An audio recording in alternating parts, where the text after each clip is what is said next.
On this webinar, we're going to take a look at the saved search result menu.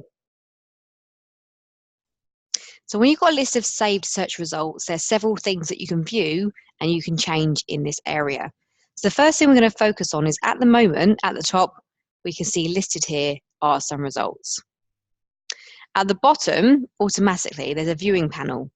So straight away, when we're highlighted on Teresa's record, we can see there are three options at the bottom of here where we can view information on that candidate.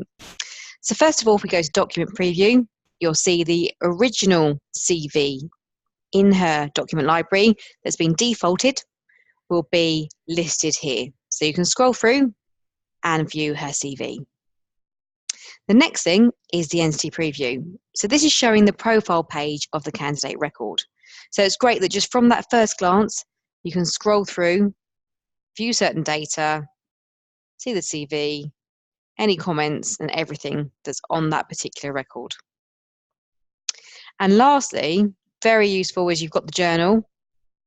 So you have a preview in this area that you can scroll through so you can see the most recent activity with that particular candidate.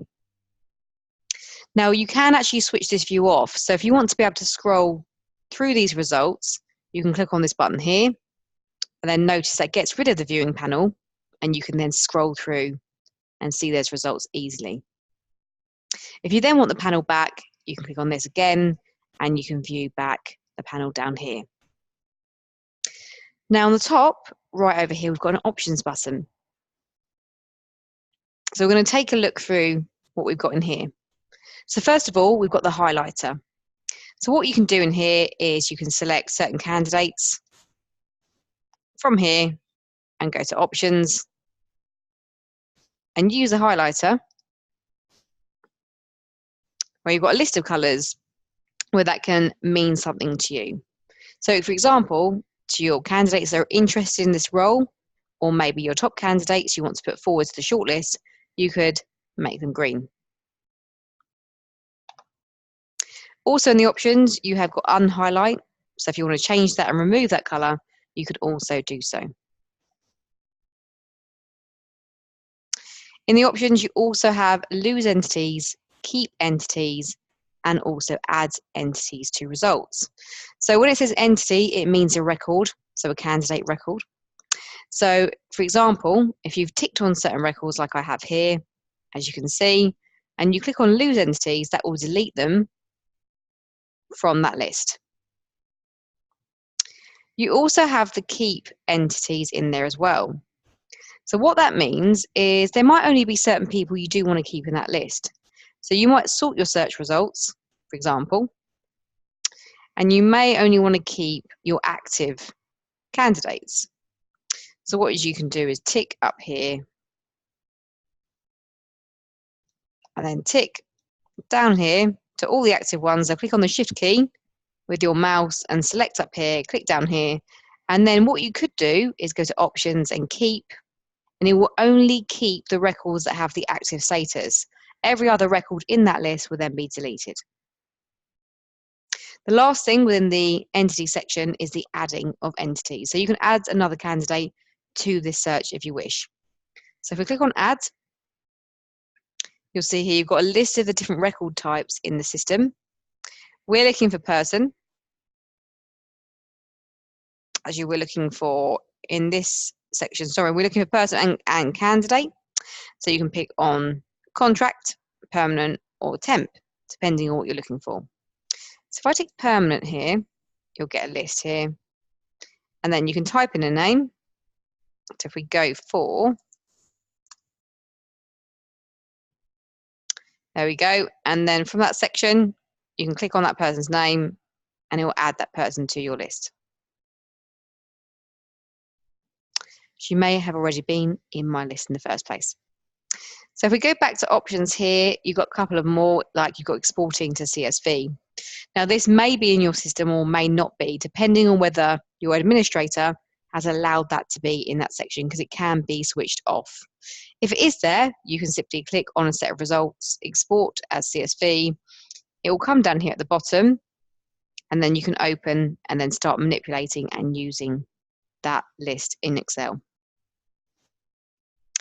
At the bottom, you may have noticed here we've got show comments. So when that is ticked, you have a comments box here at the end of all your data, and then you can add in notes to yourself.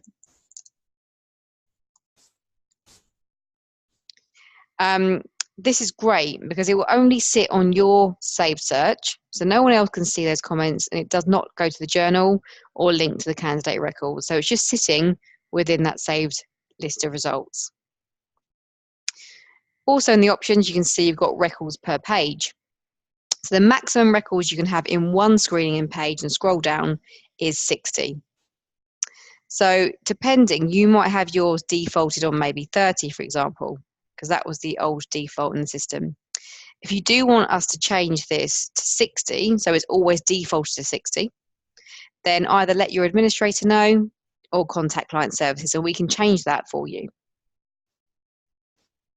You've then got in there a few extra tools. So you've got show availability. So again, this is amazing. So this is going to show which candidates have availability and which don't. So if we click on that, you can see this section here. Now we've got color codings in here. Let's see if we can get any results in here. There we go. So in the next week, we can see we've got Lucy. So in here, she's working all week. You can hover on that panel there, and you can see the date she's working, the start date, the end date, the time she's working that day, that she's unavailable, and you can see the subject.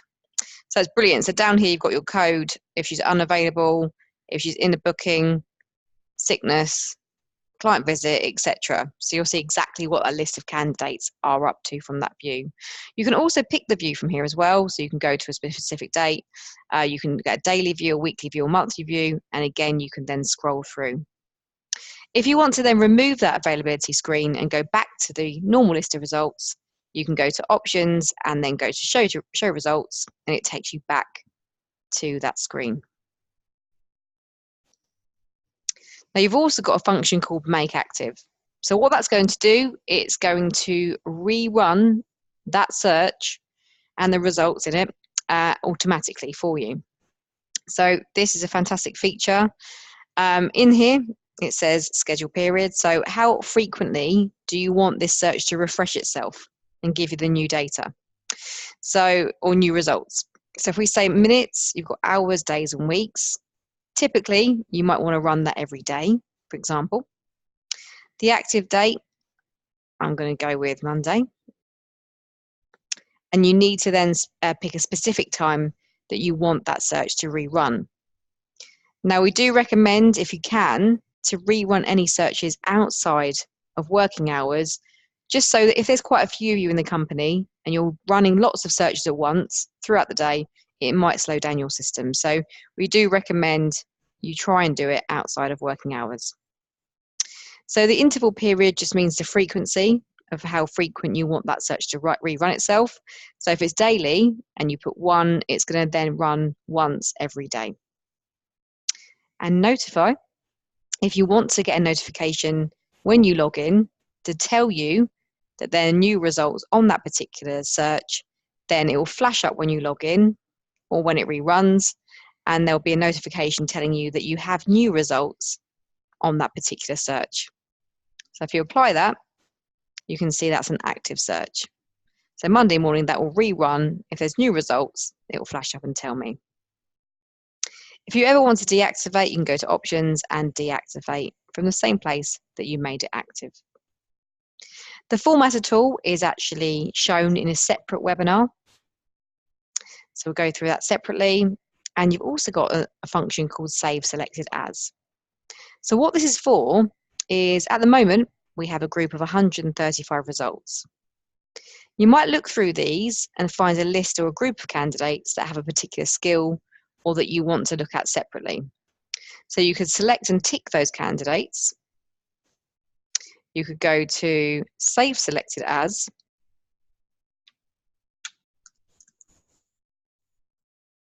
and then that will then create a new set of search results for you. So those are all your options on that saved list of results. You also have batch in here. So this is when you can run batch processes, so do things in bulk, like sending out a group of people a text message or an email, which we call e-shots.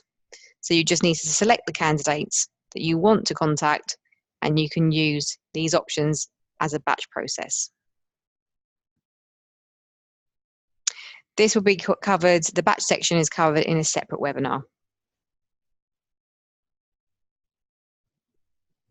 So as we've seen, you've got plenty of options in the way you can look and use those search results in the system.